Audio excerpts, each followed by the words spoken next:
जय हिंद दोस्तों। बुरी आदत यदि वक्त पर न बदली जाए तो ये हमारे वक्त को बदल देती है। कुछ ऐसी ही बुरी आदत थी पाकिस्तान टीम की लास्ट मौकों पर जीते हुए मैच को हार जाने की। फिर चाहे वो 2007 टी20 वर्ल्ड कप का फाइनल हो या फिर वो हो टी20 वर्ल्ड कप 2022 का जिम्बाब्वे के खिलाफ खेला गया मुकाबला। तो क्या आज की हमारी इस कहानी में पाकिस्तान अपनी इस बुरी आदत को बदल पाया या नहीं, ये जानने के लिए पूरी वीडियो जरूर देखिएगा। तो बात है 2002 की, जब पाकिस्तान ऑस्ट्रेलिया का दौरा कर रहा था और 3 मैचों की इस ओडीआई सीरीज में 1-0 से पिछड़ा हुआ था। दोनों टीमें सितारों से सजी हुई थी, जहां पाकिस्तान की टीम में शोएब अख्तर और वसीम अकरम जैसे गेंदबाज थे जिनके सामने महान से महान बल्लेबाज भी अपने हथियार डाल देता था। तो वहीं ऑस्ट्रेलिया के पास भी रिकी पॉन्टिंग, ब्रेट ली और शेन वॉर्न जैसे दिग्गज थे। ऐसे खिलाड़ियों के बीच अब सीरीज का दूसरा मैच शुरू होता है और पहले ओवर की पहली गेंद पर वसीम अकरम एडम गिलक्रिस्ट को चकमा देकर डक पर आउट करके ऑस्ट्रेलिया को पहला झटका देते हैं। इसके बाद इसी ओवर की तीसरी ही गेंद पर नए बल्लेबाज रिकी पॉन्टिंग को भी अपनी ही गेंद पर कैच आउट करके ऑस्ट्रेलिया की दिल और धड़कन दोनों को आउट कर पवेलियन भेजते हैं। अभी ऑस्ट्रेलिया की इनिंग का खाता भी नहीं खुला था और ऑस्ट्रेलिया ने अपने 2 सबसे अहम खिलाड़ियों को गंवा दिया था। इसके बाद जिमी और डेमियन ने कंगारू की पारी को संभालना शुरू ही किया था कि वसीम अकरम ने जिमी को विकेटों के पीछे राशिद लतीफ के हाथों कैच आउट करवा के ऑस्ट्रेलिया को तीसरा झटका दिया और ये तीनों विकेट वसीम अकरम ने ही लिए थे। मानो पाकिस्तान आज ऑस्ट्रेलिया को दिखा रहा था कि फास्ट बॉलिंग के मामले में पाकिस्तान की कोई तुलना ही नहीं है, क्योंकि पाकिस्तानी बॉलिंग लाइनअप के सभी सितारे जैसे शोएब अख्तर, वसीम अकरम, वकार यूनिस, अजहर महमूद सभी के सभी इस मैच में शामिल थे। अब मात्र 23 रनों पर 3 विकेट खोने के बाद ऑस्ट्रेलिया भी थोड़ा सा मैच में कमबैक करता है और डेमियन मार्टिन और डैरेन लेमन अब पाकिस्तानी बॉलर्स को सेट नहीं होने दे रहे थे, क्योंकि दोनों अब काउंटर अटैक करने लगे और हर गेंद पर एक बड़ा शॉट तलाशने लगे। दोनों का यह प्लान कहीं ना कहीं सही साबित होता दिख रहा था, क्योंकि अब दोनों के बीच 50 रनों की साझेदारी भी पूरी होती है। लेकिन अजहर महमूद की एक बाहर जाती हुई गेंद पर लेमन अपना बल्ला फेंक देते हैं और एक बार फिर से विकेटकीपर राशिद लतीफ गेंद को लपक लेते हैं और ऑस्ट्रेलिया का 89 रन पर चौथा विकेट गिरता है। अब ऑस्ट्रेलिया की इस लड़खड़ाती हुई पारी को संभालने माइकल बेवन क्रीज पर आते हैं, लेकिन विकेट गिरने के बाद भी डेमियन मार्टिन का खेल का रवैया नहीं बदलता और शाहिद अफरीदी की गेंद पर एक सिंगल से वो अपना अर्धशतक भी पूरा करते हैं। ऑस्ट्रेलिया को लग रहा था कि अब मार्टिन सेट हो चुके हैं और वो इस पारी को एक बेहतर अंजाम तक पहुंचा सकते हैं, लेकिन तभी अफरीदी ने ऑस्ट्रेलिया के भ्रम को तोड़ के रख दिया जब 32वें ओवर में उन्होंने मार्टिन को इमरान के हाथों कैच आउट करवा दिया और अब ऑस्ट्रेलिया की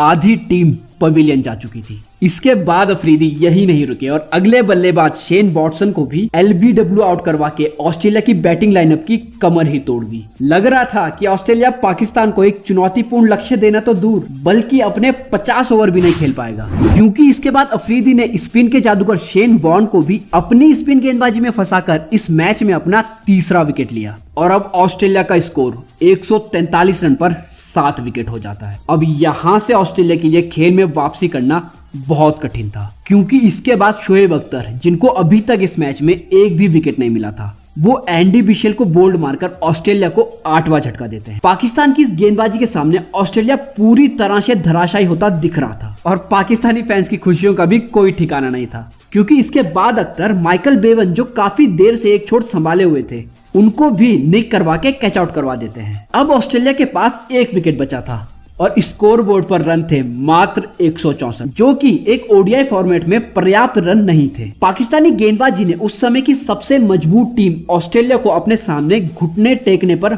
मजबूर कर दिया था। अकरम, अख्तर, अफरीदी, इनमें से किसी भी गेंदबाज की गेंदबाजी का जवाब आज कंगारुओं के पास नहीं था। ऑस्ट्रेलिया पूरी तरह से बेबस नजर आ रहा था, मानो आज सभी ऑस्ट्रेलियन खिलाड़ी बल्लेबाजी करना ही भूल गए हो, क्योंकि 46वें ओवर में 2 रन भागने के प्रयास में ऑस्ट्रेलिया का आखिरी विकेट यानी ग्लेन मैकग्राथ भी रन आउट हो जाते हैं और पाकिस्तानी गेंदबाजों ने ऑस्ट्रेलियाई बल्लेबाजों पर ऐसा शिकंजा कसा कि ऑस्ट्रेलिया पूरे ओवर तक नहीं खेल पाया और अपनी पारी में केवल 167 रन ही बना पाया। पाकिस्तान खुश था, क्योंकि उसने ऑस्ट्रेलिया जैसी टीम को 167 रनों पर ऑल आउट करके विश्व क्रिकेट को यह संकेत दे दिया था कि पाकिस्तान की तेज गेंदबाजी किसी भी टीम का विनाश करने का हुनर रखती है। अब आप लोग सोच रहे होंगे कि 168 के इस लक्ष्य तक तो पाकिस्तान आराम से पहुंच गया होगा। जी नहीं, अगर ये मैच इतना सरल होता तो मैं इस मैच की कहानी आप लोगों के लिए लेके ही क्यों आता। अभी तो इस मैच में बहुत कुछ घटना बाकी था। तो क्या पाकिस्तान इस लक्ष्य तक पहुंचा या नहीं, जानेंगे वीडियो में आगे। उससे पहले दोस्तों वीडियो को लाइक और चैनल को सब्सक्राइब करके रख लीजिए, क्योंकि हम आपके लिए क्रिकेट के कुछ रोमांचक मैचों की कहानियां लेकर आते रहते हैं।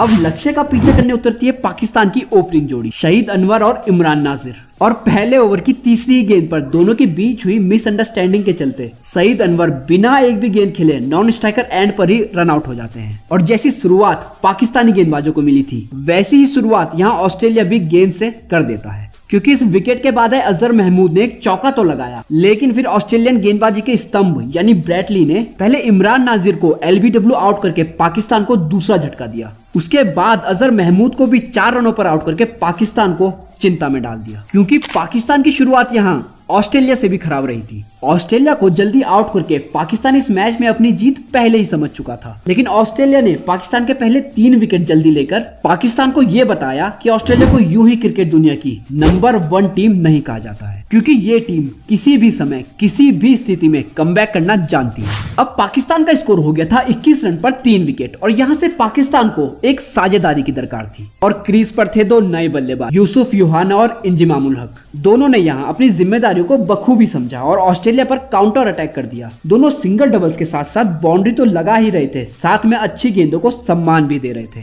तभी 22वें ओवर में पहले यूसुफ यूहाना ने स्पिन के जादूगर शेन वॉर्न को एक कड़क छक्का लगाया, लेकिन इसके बाद वॉर्न ने वापसी करी और अगली ही गेंद पर यूसुफ को कैच आउट करवा के पाकिस्तानी खेमे में सनसनी सी मचा दी, क्योंकि यहाँ पाकिस्तान का 65 रनों पर चौथा विकेट गिरता है और अभी भी पाकिस्तान को जीत के लिए 103 रनों की दरकार थी। अब क्रीज पर आए अगले बल्लेबाज यूनिस खान, लेकिन दूसरे छोर से इंजिमाम उल हक ने चौके लगाने जारी रखे और नए बल्लेबाज यूनिस खान भी बाउंड्रीज मारकर मैच को जल्दी खत्म करने के इरादे में थे। तभी ऑस्ट्रेलिया को मैच में वापसी करवाई एंडी बिशेल ने, जिन्होंने इंजिमाम उल हक को 24 रनों पर बोल्ड मारकर पाकिस्तान को 5वां झटका दिया। अब पाकिस्तान 5 विकेट तो खो चुका था, लेकिन साथ में रन भी बना रहा था, जिसकी बदौलत पाकिस्तान का स्कोर भी अब 100 के पार पहुंचता है। अब एक बार फिर से शेन वॉर्न अपनी फिरकी का जलवा दिखाते हैं और राशिद लतीफ को बोल्ड मार देते हैं। इसके बाद मानो ऑस्ट्रेलियन खिलाड़ियों में किसी ऊर्जा का संचार होता है, क्योंकि पॉन्टिंग का एक चमत्कारी कैच अब नए बल्लेबाज शाहिद अफरीदी को भी पवेलियन भेजता है। और अभी भी पाकिस्तान को 37 रनों की दरकार थी और पाकिस्तान के हाथ में मात्र 3 विकेट ही बचे थे, लेकिन यूनिस खान एक चोट संभाले हुए थे, जो पाकिस्तान के लिए एक राहत की बात थी। इसके बाद 44वें ओवर में एक सिंगल खोजने के प्रयास में वसीम अकरम पॉन्टिंग के एक कमाल के थ्रो के चलते